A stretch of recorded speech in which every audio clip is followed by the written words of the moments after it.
నిలువరించే శక్తి ఆనాడు అప్పుడే ఏర్పడేటువంటి తెలంగాణకు లేదు వాస్తవంగా. మరో జాతీయ పార్టీ అనేటువంటి ప్రతిపక్షంలో ఉన్నటువంటి కాంగ్రెస్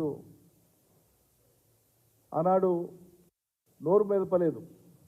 కాంగ్రెస్ పార్టీకి సంబంధించినటువంటి ప్రజాప్రతినిధులు ఆనాడు పార్లమెంట్లో లేదా బయట గట్టిగా పట్టుబట్టి సీలేరు కానీ 7 మండలాలు పోయే విషయంలో కానీ పట్టుబట్టి ఉంటే పరిస్థితి వేరే ఉండేదేమో, కనీసం ఆందోళన రిజిస్టర్ అయ్యేది. అది కూడా వాళ్ళు చేయకపోగా చాలా వింతగా ఇయ్యాల మాట్లాడుతున్నారు. నిన్న మాట్లాడింది కాంగ్రెస్ మంత్రులు.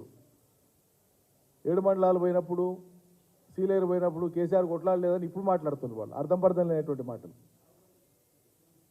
రాష్ట్రం ఏర్పడిన వెనువెంటనే తెలంగాణ ప్రయోజనాలకు గొడ్డలు పెట్టిగా నిర్ణయాలు జరిగినప్పుడు ఒక జాతీయ పార్టీగా మీరు ఆనాడు స్పందించకుండా నింద మా మీద వేస్తారా?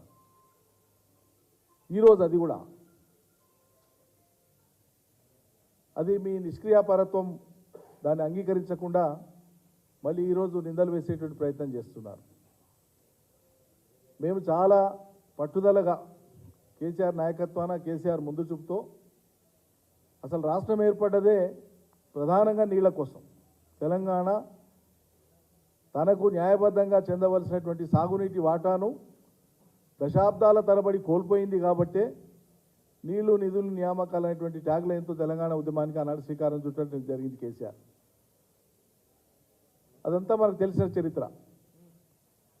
మరి అటువంటి అత్యంత ప్రతిష్టాత్మకమైనటువంటి సాగునీటికి సంబంధించినటువంటి అంశాల మీద తెలంగాణ రాష్ట్ర ప్రయోజనాల కోసం ఏ ఒక్కరోజు తలొగ్గకుండా, రాజీ పడకుండా, ఆస్కారం ఇవ్వకుండా తెలంగాణ సమాజానికి, తెలంగాణ నీటి వనరులకు, తెలంగాణ ఇతర వనరులకు ఒక రక్షణ కవచంలాగా కేసీఆర్ పరిపాలన సాగింది. కేసీఆర్ నాయకత్వాన కేంద్రం ఎన్ని రకాలుగా ఒత్తిడి చేసినా సహకరించకుండా ఇతర రూపాలలో రాష్ట్రానికి రావాల్సినటువంటి నిధులు ఇచ్చే కాడ కానీ సహకరించాల్సిన చోట సహకరించకపోయినా ఒత్తిడి పెట్టి ఒక అనివార్యత కల్పించి ప్రభుత్వపరమైన కేంద్ర రాష్ట్ర సంబంధాల విషయంలో కూడా రాజ్యాంగబద్ధంగా జరిగేటువంటి పనులలో కూడా అసౌకర్యాలు కల్పించే ప్రయత్నం చేసినా సరే ఓర్చుకొని మన రాష్ట్రానికి